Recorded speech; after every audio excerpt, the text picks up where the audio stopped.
IPC ആണ്. IPC 325, IPC section 325 causing grievous hurt ആണ്. Causing grievous hurt BNS 117 subsection 2 ആണ്. BNS section 117 subsection 2 തന്നെയാണ് IPCയിലെ 325. രണ്ടും എന്തിനു വേണ്ടിയുള്ളതാണ്? Causing grievous hurt. അടുത്ത 320 ആണ്, കുറച്ചുകൂടെ ഡേഞ്ചറസ് ആണ്. Causing grievous hurt by the dangerous weapon. Causing grievous hurt by the dangerous weapon. അത് IPC സെക്ഷൻ 326 ആണെങ്കിൽ BNS സെക്ഷൻ 118 2 ആണ്, അല്ലെങ്കിൽ 118 സബ്സെക്ഷൻ 2 ആണ്. BNSൽ causing grievous hurt by dangerous weapon. അടുത്ത 326A ആണ് IPC. 326A IPC എന്തിനു വേണ്ടിയുള്ളതാണ്? Causing grievous hurt by the use of acid അറ്റാക്കുമായി ബന്ധപ്പെട്ടതാണ്. കോസിംഗ് ഗ്രീവിയസ് ഹർട്ട്, അതിഭീകരമായിട്ടുള്ള ഒരു ഹർട്ട് ഉണ്ടാവുക, grievous hurt. Causing grievous hurt by use of acid. അത് ഇപ്പോൾ ആസിഡ് അറ്റാക്ക് ഇപ്പോൾ 124 1 അല്ലെങ്കിൽ 124 സബ്സെക്ഷൻ 1 BNSലാണ് കാണുന്നത്. അപ്പോൾ BNSന്റെ സെക്ഷൻ ആസിഡ് അറ്റാക്ക് എത്ര? 124 സബ്സെക്ഷൻ 1 ആണ്. നേരത്തെ അത് IPCയിലാണെങ്കിൽ 326A ആണ്. ഈ 326B എന്താണ്? Throwing or attempt to throwing acid. Acid എറിയാൻ അല്ലെങ്കിൽ എറിയുക അല്ലെങ്കിൽ എറിയാൻ ശ്രമം നടത്തുക, അതാണ് എന്ത്? Throwing attempt to throwing or attempt to throwing or attempt to throwing എന്ത്?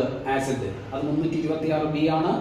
BNSൽ 124 2 സബ്സെക്ഷൻ, അതായത് BNS 124 സബ്സെക്ഷൻ 2 ആണ്. അടുത്തത് 328 ആണ് IPC 328 എന്തിനെ കാണിക്കുന്നു? Causing hurt by the means of poison. Poison ഉപയോഗിച്ചിട്ട് ഹർട്ട് ചെയ്യുക, അതാണ് causing hurt by the means of Poisson ആണ്. IPC 328. അത് BNSൽ 123 ആണ്. BNS 123 സെക്ഷൻ എന്തിനെ കുറിച്ച് പറയുന്നു? Causing hurt by means of poison. 332 IPC എന്തിനെയാണ്? Causing hurt by the deter public servant from duty. ഒരു പബ്ലിക് സർവന്റിന്റെ ഡ്യൂട്ടിയിൽ നിന്ന് തടസ്സപ്പെടുത്തുന്ന തരത്തിലുള്ള ഏതെങ്കിലും ഹർട്ട് ഉണ്ടാവുക, അതാണ് causing hurt to deter the public servant. അത് IPC സെക്ഷൻ 332 ആണെങ്കിൽ ഇപ്പോഴത്തെ BNS 121 സബ്സെക്ഷൻ 1 ആണ്. 333 IPC ഇതിനെ കുറിച്ച് പറയുന്നു? Causing grievous hurt to deter public servant from his duty. അതായത് അയാളുടെ ഡ്യൂട്ടി, ഒരു പബ്ലിക് സർവന്റ് അയാൾ ചെയ്യുന്ന ഡ്യൂട്ടി തടസ്സപ്പെടുത്തിക്കൊണ്ട് അയാൾക്ക് ഗ്രീവിയസ് ആയിട്ടുള്ള ഹർട്ട് ഉണ്ടാക്കുകയാണെങ്കിൽ സെക്ഷൻ കൂടി 333 IPC, ഇപ്പൊ 121 സബ്സെക്ഷൻ 2 BNS. ഇനി 336 act endangering life for the personal safety.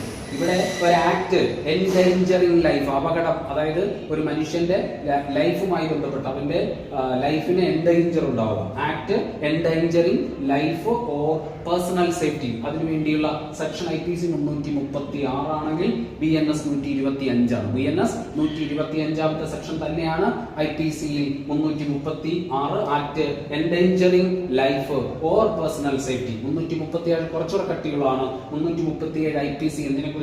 Causing hurt by the act endangering life or personal safety. അപ്പോ causing hurt by the act endangering life or personal safety 325A. IPC 325A എന്തിനെ? IPC 337 BNS 125A. 337 IPC BNS 125 subsection A. 338 എന്തിനാണ്? Causing grievous hurt act of endangering life or personal. Grievous കുറച്ചുകൂടെ കൂടുതലാണ്. അപ്പോൾ 336 IPC 336 അല്പം കൂടുതൽ 337, അതിനേക്കാൾ അല്പം കൂടുതൽ 338. ഇത് തന്നെയാണ് 125 BNS, 125A BNS, 125B BNS. അപ്പോൾ 336 act endangering life or personal safety, 337 causing hurt by act endangering life or personal safety, 338 causing grievous hurt act of endangering life or personal safety. ഇത് തന്നെയാണ് 336, 125 BNS, 337 IPC, 125A BNS, 338 125B BNS. Thank you very much.